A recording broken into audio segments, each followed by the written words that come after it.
Arsenal Fan TV America, welcome back. Here from the Northwest, Pacific Northwest, USA.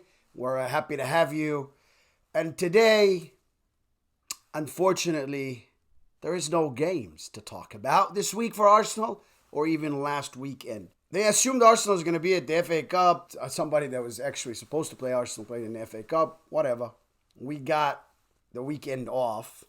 And also, we're out of the FA Cup, unfortunately. Today, believe it or not, West Ham, that took us out of the FA Cup, went to Bristol City, championship side, lower, league side, and Bristol City beat them, so they're out.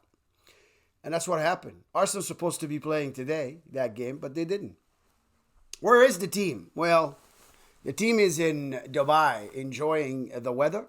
You see, of course, pictures on the net that they're working hard or what have you. It seems to me it looks like vacation. You guys got out of the FA Cup and got out of the Carabao Cup. Now fourth Premier League. Tough situation for Arsenal, but yet they're on vacation. Is that what I want to see as a fan? Hey, listen, I love my club. This is an opportunity to really work hard and motivate the team back home.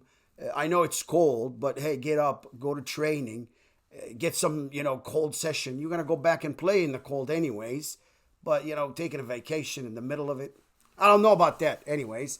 In this episode also, we're going to talk about how much every club or the top flight clubs in every league, what's their payroll like, right? What do they spend a year annually on the squad? And that's what I'm talking about here. Arsenal, for example, let's just talk about Arsenal first. 193 million spent on this squad. 193 million a year. Yes, that's the salaries for the squad only. Now, that's why we really expect big things from them, And also, I just want to shed a light on something that a lot of people don't look at. All these players, most of these players come from where? Come from really poor families, struggling families, or, medium class family. Nobody, came to the club. They're very, very rich and it didn't matter how much they make. So they came from hunger, So if you keep them hungry, they're honest. If you keep them honest, they want more. They're motivated. But right now, a player that grew up couldn't go to training ground unless they walked miles and, got on a bus for, hours.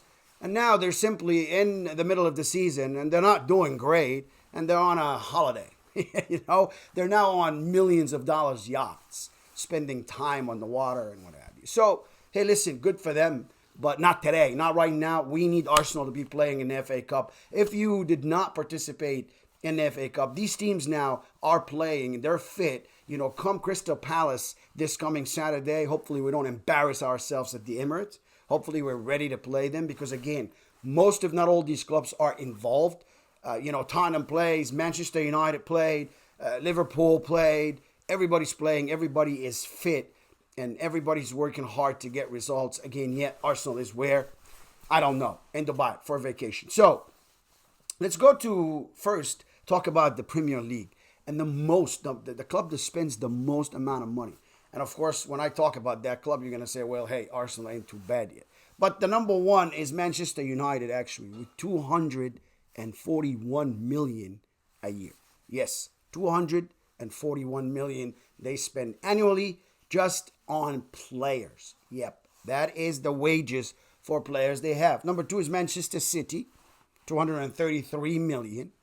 And number three is Arsenal with 193 million. Four is Chelsea, 181 million. And lastly, Liverpool with 159 million. So Liverpool, 159 million, fifth on that table, right? But they're number one. So to me, okay, 159, and with the results they have and where they at in the league, that's not bad.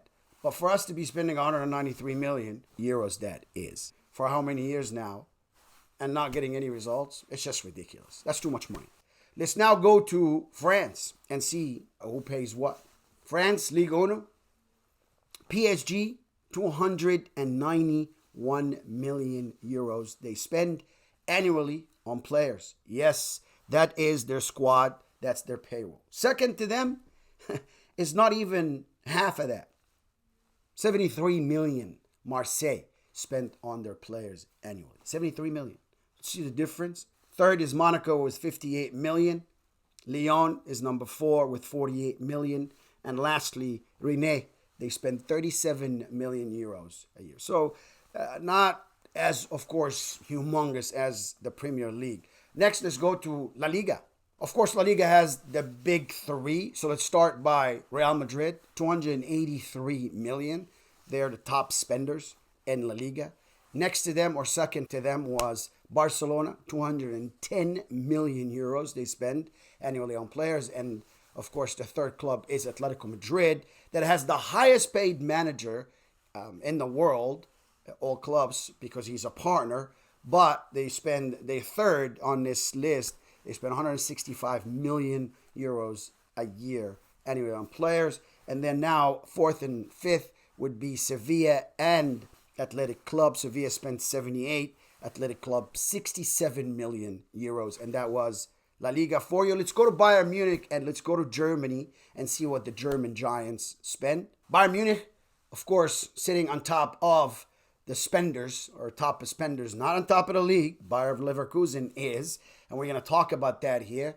But Bayern Munich, number one, again, when it comes to money spent on players or annually, how much players make, 256 million euros they spend annually on players. Second is Borussia Dortmund, 127 million.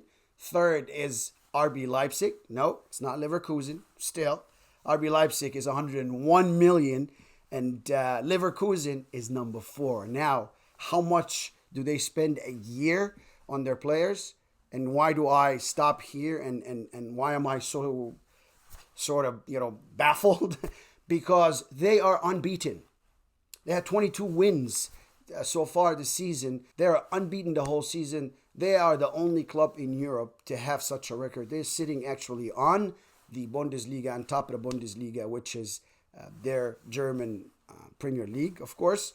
And now, last on this list will be Wolfsburg. They spend 55 million euros a year on players. So let's go next to Italy. Juventus sitting on top with 122 million euros they spend. Second to them is Inter Milan, 115 million. Roma, 103 million. And by the way, let's just stop at Roma for a second here and see who they have now as a manager. Yep, Jose Mourinho was sacked earlier this morning. And replacing him will be, of course, a player we all know. He played against Paulo Dybala, so he didn't retire too long ago. Paulo Dybala, of course, is now a Roma player. Hopefully, he doesn't go to Tottenham or any of these rumors we're hearing. But Daniel De Rossi, that's the man. He will be the manager for Roma, and he was just today they announced him. He just took over earlier today. Again, 103 million on the squad. Let's see how much he's going to spend. Is he going to spend more? He's going to spend less? We don't know. Milan comes in number 4, and they're spending 86 million a year. And lastly, Lazio, 74 million euros they spent a year. Of course, that's why when we come out and talk about our players, we talk about them from that standpoint. These guys make a lot of money, right? Are they worth it or not? That's not the case. But they get paid a lot of money. So that's why we expect from them to be very consistent, to always be there, always be strong. They're not like a player that, plays for a pro league getting paid, $5,000 a week. He may be good one week. He may be not good the second week, which is okay. It's understandable. But when you get paid 10, 20 times, you go to 200,000 pounds or euros or $300,000 a week, you are expected to do very, very well. And not just once, every 2-3 games. No, every single game. Because if you dip in form, you got to go seek special training or individual training. You got to be working extremely hard on this level to keep that level. It's not something you just reach and stay at. It's something you reach and you got to actually do more to stay at, if that makes sense. So They make a lot of money. That's why our expectations for them is very, very high. So hopefully we see Arsenal come back from this vacation and beat Crystal Palace at the Emirates, because nothing else is acceptable. This game is at 4:30 in the morning here in the Pacific Northwest. Yes, we will wake up, and yes, we will watch it.